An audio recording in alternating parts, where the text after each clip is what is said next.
Bonjour à tous et bienvenue dans Smart Patrimoine. Smart Patrimoine, l'émission qui vous accompagne dans la gestion de vos finances personnelles et qui décrypte avec vous les actualités et les enjeux du secteur de la gestion de patrimoine. Une émission que vous pouvez retrouver tous les jours sur Bismart. Et nous vous souhaitons à tous une très joyeuse année 2023. Et pour débuter cette année 2023, nous commencerons cette émission avec les clés de l'IMO, le rendez-vous dédié à l'immobilier de Smart Patrimoine. En l'occurrence, nous tenterons de faire un premier bilan de l'année 2022 en matière d'immobilier résidentiel et nous tenterons de comprendre un petit peu aussi quelles sont les perspectives qui se dessinent pour ce marché avec Guillaume Martineau, le président d'Orpi. Nous enchaînerons ensuite avec Enjeu Patrimoine, un enjeu patrimoine qui se consacrera à la gestion de vos placements au sens large. Nous demanderons à Guillaume Pinelli, ingénieur patrimonial chez Astoria Finance, mais aussi à Marc Tempelman, fondateur de Cashbee, comment préparer cette année 2023 en matière de gestion de patrimoine. Ce sera tout de suite sur le plateau de Smart Patrimoine.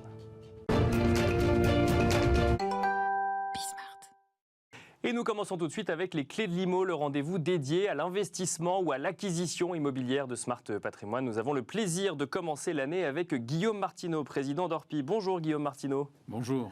Bienvenue sur le plateau de Smart Patrimoine. On va essayer de commencer à dresser un bilan avec vous de cette année immobilière, de cette année 2022 immobilière, avant d'envisager potentiellement des perspectives. Tout d'abord, à chaud, si on doit faire un premier bilan de cette année 2022, en septembre dernier, en octobre dernier, on commençait à voir un certain nombre de professionnels de l'immobilier avoir un petit peu peur pour la fin de l'année, que ce soit vis-à-vis du coût du crédit ou du niveau de prix. Comment s'est passé, selon vous, cette année 2022 au global ? Alors, en deux temps. L'année jusqu'à fin juin, juillet, l'année dynamique, tout allait bien. À partir de septembre, ça a commencé à ralentir un petit peu.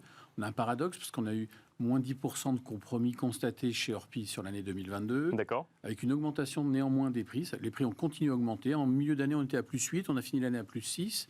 Donc, toujours un intérêt pour l'immobilier, même s'il y a eu cette légère baisse. Donc, en fait, 2022 n'a pas été un arrêt brutal, mais plutôt une prise de conscience que voilà, les prix se calmaient, les vendeurs ont dû réagir. Le contexte économique est particulier, vous le savez, bien sûr, fin d'année 2022. Donc, c'est une année, je pense, de rééquilibrage.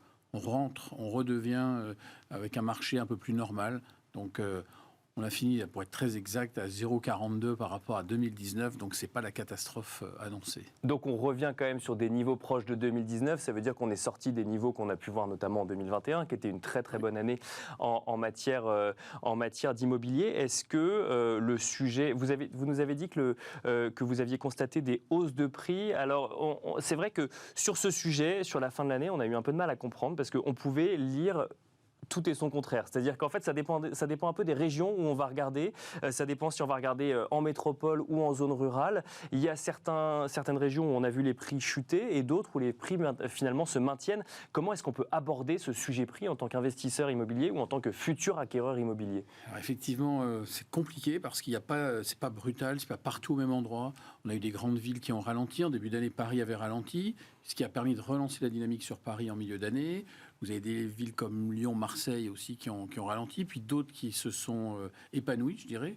On a eu le cas de Chambéry, qu'on n'avait pas vu arriver. Chambéry avec l'eau en 2022, donc c'était plutôt une bonne nouvelle pour cette région-là. Toujours avec cette volonté potentiellement d'aller chercher un peu plus d'espace vert ou Voilà, de reculer. L'effet Covid se maintient, c'est-à-dire qu'il y a toujours une envie d'habiter ailleurs ou d'avoir de l'espace, de pouvoir avoir un jardin ou en tout cas plus grand, moins cher. Des villes comme Caen, Perpignan ont continué. Et puis d'autres ont ralenti. Donc, comme vous le dites, il n'y a pas réellement de cartographie spécifique. Je crois que les prix avaient été montés très haut. Localement, sur certaines villes, Bourges, je pense à Bourges parce que c'était les derniers chiffres que j'avais en tête, ça a ralenti un peu parce que ça s'était un peu trop développé.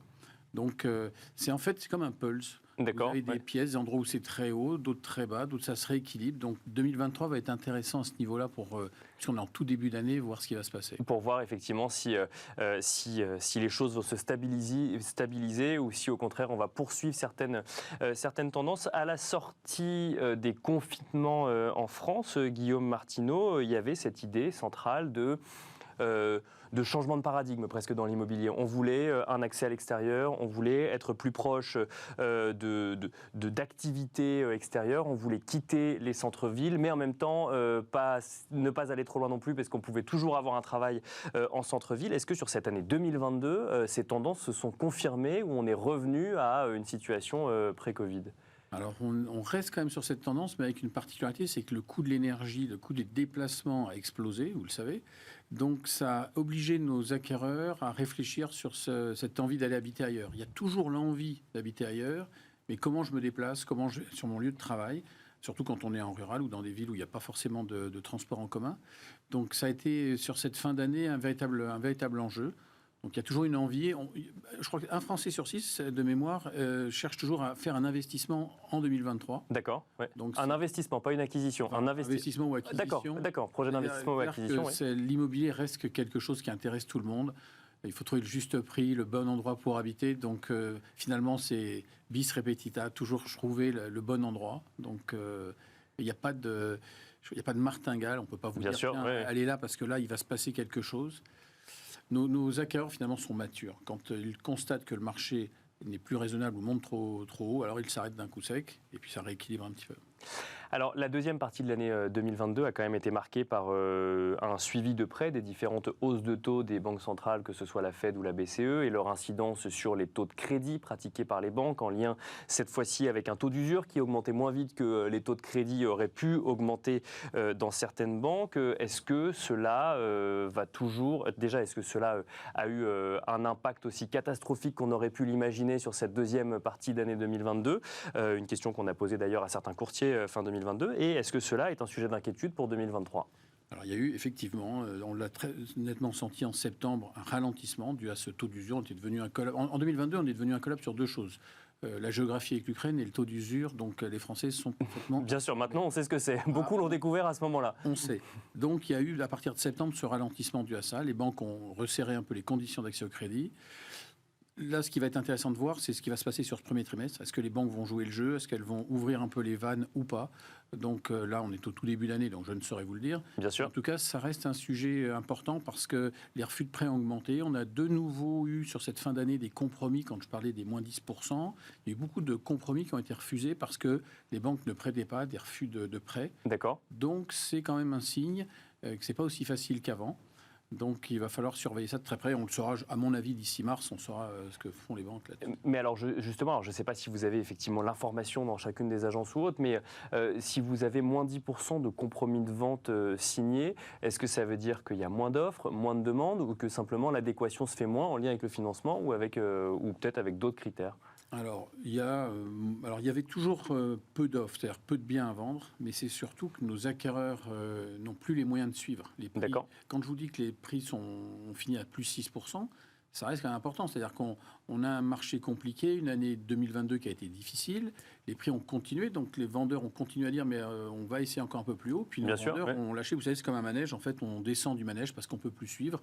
Donc là, le rééquilibrage qui est en train de se faire, c'est que ces compromis qui ne sont pas faits par rapport à 2021, c'est un signal, c'est-à-dire que nos acquéreurs nous disent, moi, je voudrais bien acheter, on s'intéresse à l'immobilier, mais on ne peut pas suivre. Donc, c'est quand même, ce marqueur du crédit a été important. Donc ça, on peut quand même anticiper dans certaines régions, je reviens sur la question de tout à l'heure, mais une baisse de prix lorsque les prix ont trop flambé, entre guillemets. Oui, un rééquilibrage, et on le voit très nettement quand vous avez des baisses de prix, mais c'est surtout la demande. Quand il n'y a plus de demande, forcément ça baisse. Donc 2023, on l'a amorcé depuis septembre. Donc 2023 risque d'être encore une année où nos acquéreurs vont peut-être reprendre un peu plus la main. Je ne sais pas si vous vous rappelez en début d'année 2022, quand on s'était vu la première fois. Bien sûr. Oui. On avait parlé de cette reprise en main ou pas. Et là, ça y est, la pompe est amorcée pour nos acquéreurs. Ils sont de nouveau dans le match pour nous dire attention, on veut décider aussi. Donc finalement, on attendait ce marché d'acquéreurs pour 2022. En fait, ça a été une transition et c'est en 2023 notamment où on pourrait voir le marché être plus favorable à un acquéreur qu'à un vendeur, c'est ça ? Oui. Ou en tout cas, pas dans toutes les régions, mais dans certaines régions. Oui, ils ont de nouveau la parole.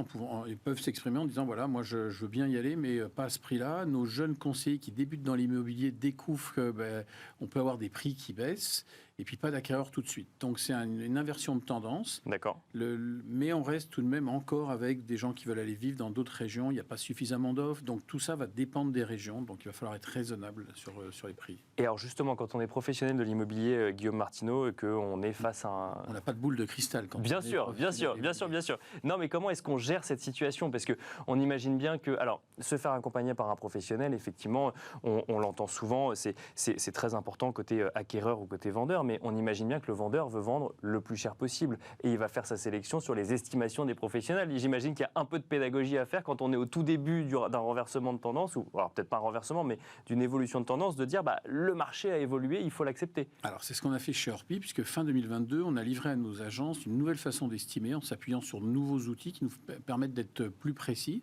Donc la pédagogie qu'on va devoir faire dans nos agences Orpi, c'est de justifier pourquoi on propose tel prix, pourquoi au regard de ce qui se passe, on pense qu'à ce prix-là, ça peut se vendre.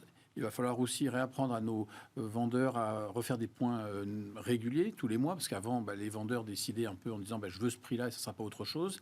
Donc nos conseillers, et nous en tant que professionnels, quels que soient les réseaux d'ailleurs, il va falloir revenir au contact de nos vendeurs, de leur justifier pourquoi ce prix-là, quand ça ne bouge pas au bout d'un mois, c'est pas d'attendre une hypothétique reprise sur on ne sait quel sujet, pourquoi. Donc, oui, il ne faut pas se dire c'est une période, on va revenir à la normale dans 6 mois. Non, il faut aborder ça un peu différemment. Je pense qu'il faut être conscient que les prix sont à un niveau stratosphérique. Vous connaissez un peu les régions où j'habite et où je travaille. Vous connaissez, vous avez vu aussi que les prix là-bas explosent. Donc, il faut revenir raisonnable. Et si on termine l'année 2023 comme c'est terminé 2022, alors on s'en sort bien et tout le monde pourra avoir un équilibre.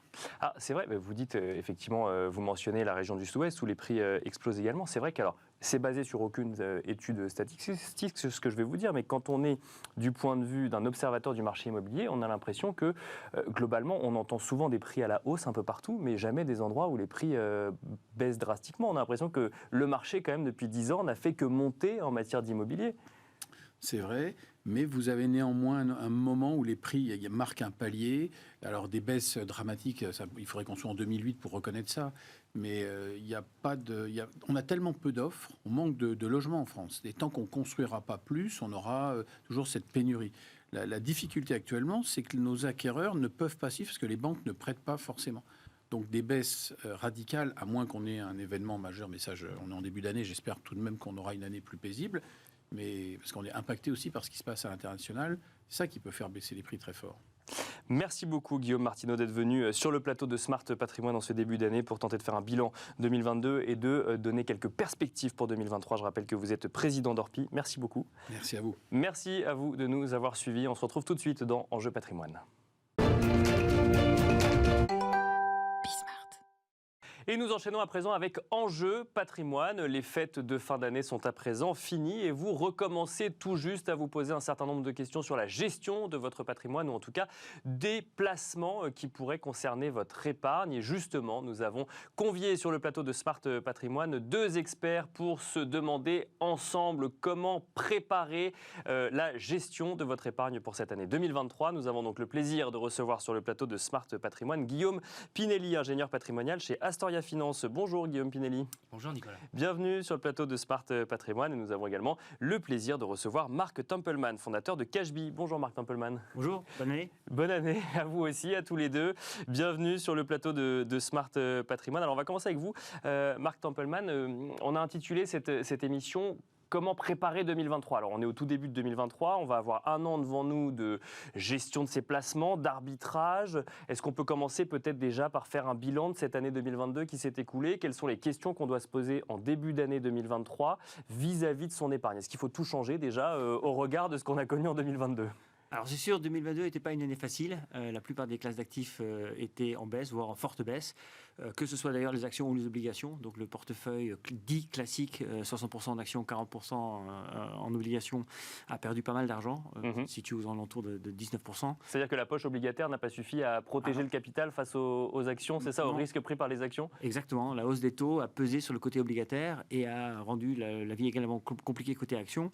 C'est pas pour autant qu'il faut changer de tout au tout aujourd'hui. Au contraire, les valorisations ont baissé et donc quelque part on peut se dire que les choses sont tout simplement moins chères aujourd'hui qu'elles ne l'étaient l'année dernière. Donc là, quand vous dites que les choses sont moins chères, c'est qu'on parle autant d'actions que d'obligations, c'est ça? C'est qu'il y a peut-être des opportunités d'investissement en début d'année 2023? Alors, possiblement, l'année le dira, parce que la grande inconnue, c'est pendant combien de temps les taux resteront élevés, Bien sûr. et où ira l'inflation. Puis, il y aura des facteurs exogènes, géopolitiques notamment, qui influeront sans doute sur la tenue des marchés. Mais de façon générale, le constat est simple. Si les actions ont baissé de quelques dizaines de pourcents, si les obligations ont perdu là aussi en valeur, c'est que ces mêmes classes d'actifs aujourd'hui sont moins chères à l'achat, et qu'il est donc à considérer, est-ce qu'il faut s'y remettre, et si oui, à quel moment. Et chez nous, Cashbee, on préconise de s'y remettre progressivement et de ne pas essayer de timer le marché, parce que malheureusement, je ne peux pas vous dire quand est-ce que ce sera le creux de la vague, que ce soit cette année ou l'année prochaine d'ailleurs. Guillaume Pinelli, si demain vous avez rendez-vous avec un client et qui vous demande un petit peu comment se projeter en matière d'épargne sur cette année 2023, quelles sont les questions à soulever ou les éléments de réponse à apporter? Alors j'ai envie de vous dire les fondamentaux de la gestion de patrimoine, revenir à la situation personnelle du client, quel est son horizon de temps, parce que c'est ça qui va permettre de définir le risque Bien sûr, à prendre au-delà de son profil, et puis son objectif de rendement. On met de côté les disponibilités court terme, il les sanctuarise, on n'en parle pas, ou du moins il essaye tant bien que mal d'aller chercher un peu de rendement, et on va se concentrer sur son horizon long terme pour aller chercher des solutions efficaces, puisque, c'est pas un scoop, 2022, l'inflation, ça a été le thème principal de la gestion de l'épargne. Ça risque de l'être encore un peu cette année, je pense. On est d'accord. Je pense que même avec cette nouvelle année, ça ne va pas changer. Le coût de la vie va rester cher, avec le double impact pour nos clients sur leur pouvoir d'achat, dans leur vie de tous les jours, leurs dépenses contraintes qui augmentent. Et donc, si les pensions de retraite et les salaires n'augmentent pas, un train de vie qui peut baisser. Et donc, il faut aller chercher des solutions d'investissement qui leur génèrent rapidement des compléments de revenus. Ça peut être de l'immobilier, ça peut être des produits structurés qui détachent des coupons. Il y a des solutions. D'accord. Et puis également, éventuellement, aller chercher des solutions long terme qui vont pas forcément générer de revenus tout de suite, mais qui vont valoriser le capital sur la durée. Et là aussi, avec des solutions qui peuvent être importantes en 2023 et qui peuvent permettre d'y accéder. Mais alors justement, vous mentionnez trois sujets de questionnement un petit peu pour les épargnants en ce début d'année. Les retraites, alors on est à quelques jours d'une annonce potentiellement du gouvernement sur la réforme des retraites, ce qui n'est pas un sujet pour Smart Patrimoine. En revanche, ce qui est un sujet pour Smart Patrimoine, c'est la préparation de cette retraite. Est-ce que début 2023 doit être un synonyme d'une préparation un peu plus accrue en matière de retraite ? C'est un risque politique. C'est une réforme qui est dans les tuyaux, on le sait, depuis de nombreuses années en France. Dans quelle mesure elle sera mise en place et à quel horizon, je n'ai pas la réponse aujourd'hui. Bien sûr. En tout cas, mais en matière de préparation de retraite, peut-être sur un PER ou une assurance vie, est-ce que là, c'est des questions à se poser en ce début d'année ? Ce dont on est sûr, en revanche, en effet, c'est que c'est un enjeu, que la retraite par répartition ne suffit plus pour les Français. Le taux de remplacement est quasiment inférieur à 50% maintenant pour un cadre normal en France. Donc il faut aller chercher ce complément de revenu via une enveloppe de retraite par capitalisation. Le PER est tout à fait approprié. Maintenant, le PER, c'est l'enveloppe fiscale. On a le coup de booster à l'entrée qui vient en déduction de nos Bien revenus. sûr.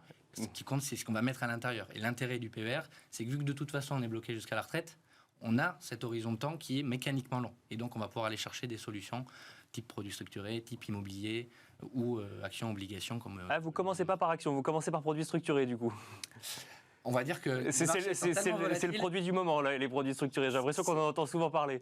C'est vrai, les marchés étant tellement volatiles que les investisseurs veulent bien avoir le rendement des actions, mais sont un peu plus frivoles quant à la volatilité des actions. Et donc, ce type de placement qui permet à la fois d'avoir le potentiel de rendement des marchés, mais tout en étant dans un tunnel avec des barrières de protection, des seuils de rappel à la baisse, y compris dans des scénarios baissiers. On n'a pas besoin d'être très optimiste sur les marchés pour aller vers ce type d'investissement. On peut avoir des coupons supérieur à 5-6%, même avec des produits à capital garanti, ou des produits avec des protections à l'échange jusqu'à moins 60, moins 50%.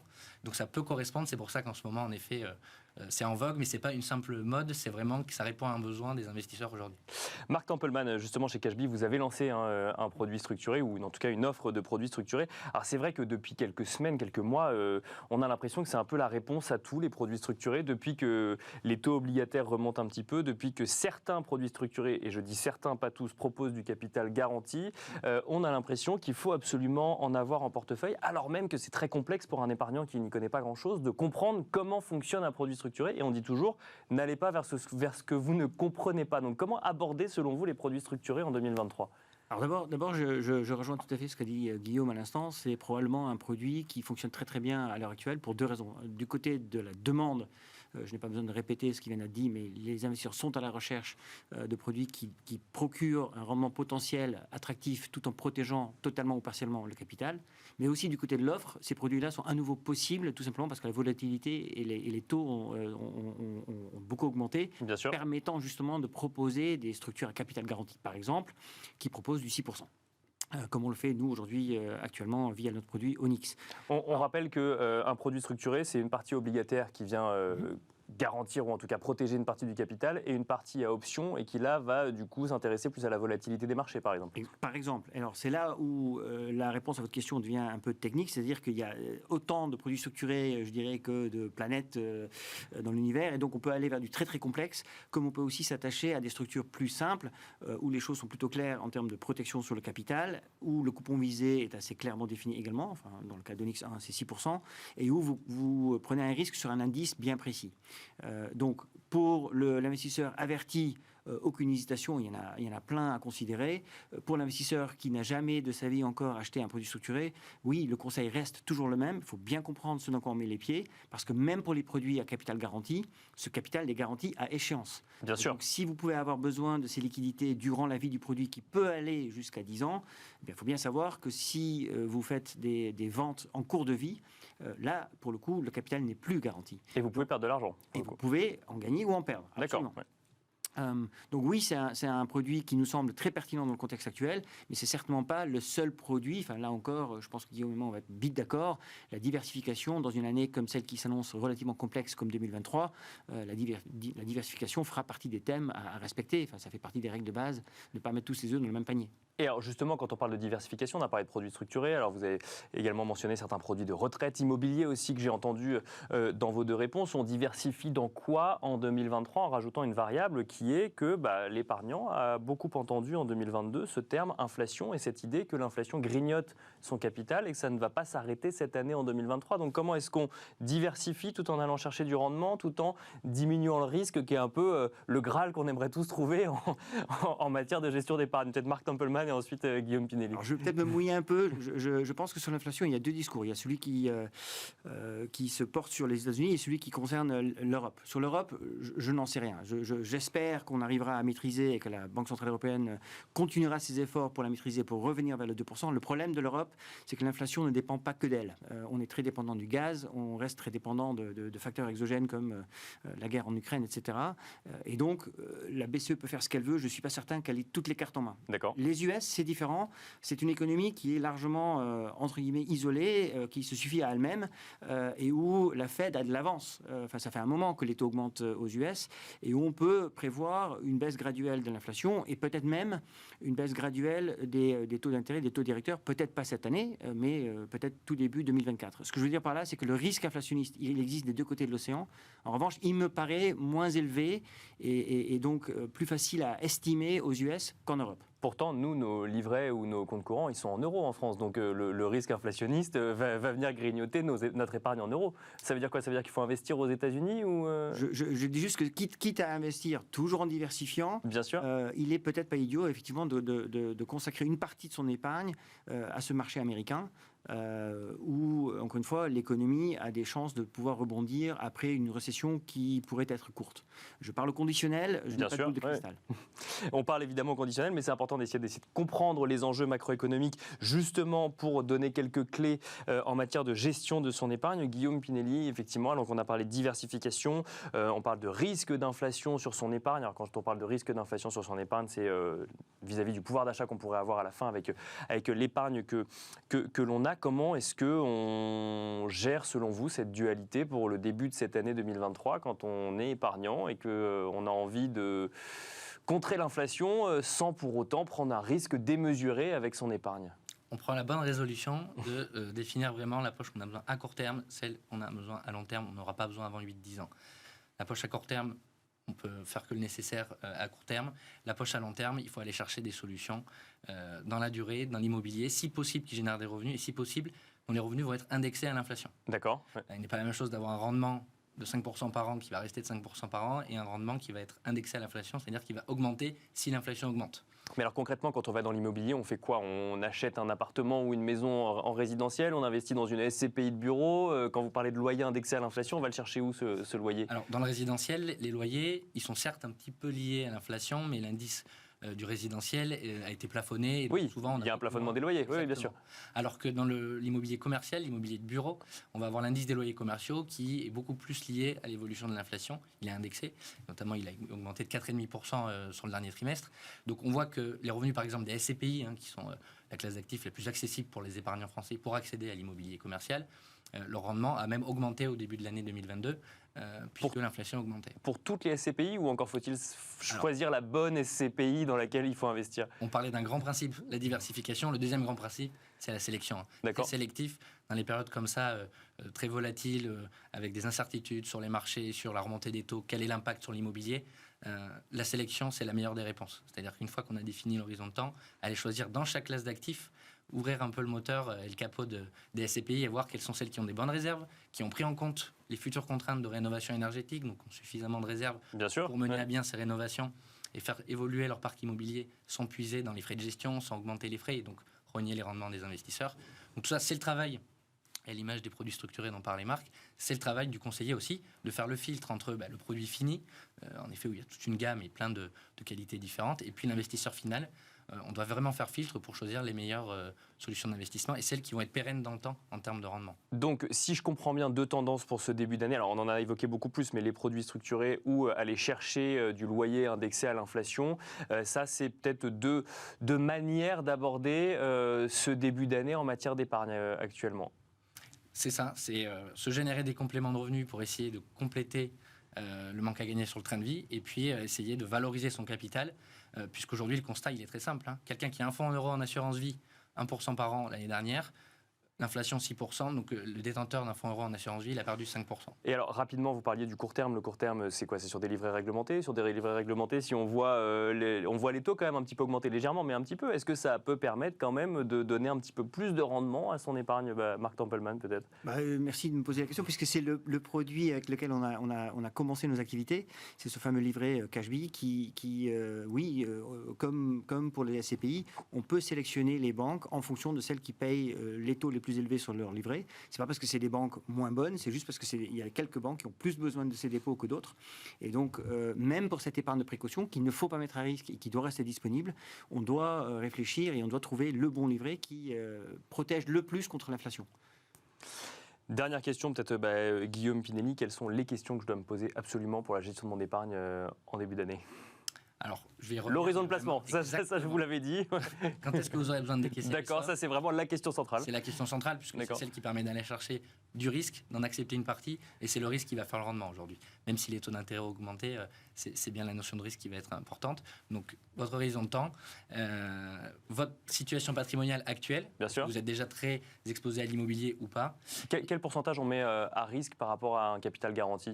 J'entendais sur ce plateau qu'il fallait mettre son âge en capital garanti. Vous partagez cette idée? Alors ça, c'est une notion, après... Chacun a sa notion, effectivement. La sociologie et autres, non, c'est des choses beaucoup plus et personnelles, mais aussi des grandes métriques patrimoniales. Voilà. Et puis, est-ce qu'on est détenteur de sa résidence principale ou pas? Il y a d'autres métriques qui rentrent en compte. Ce qui compte, c'est ses objectifs de rendement et son objectif de liquidité. Et puis, votre situation fiscale, très important, puisqu'un rendement brut, ce n'est pas un rendement net.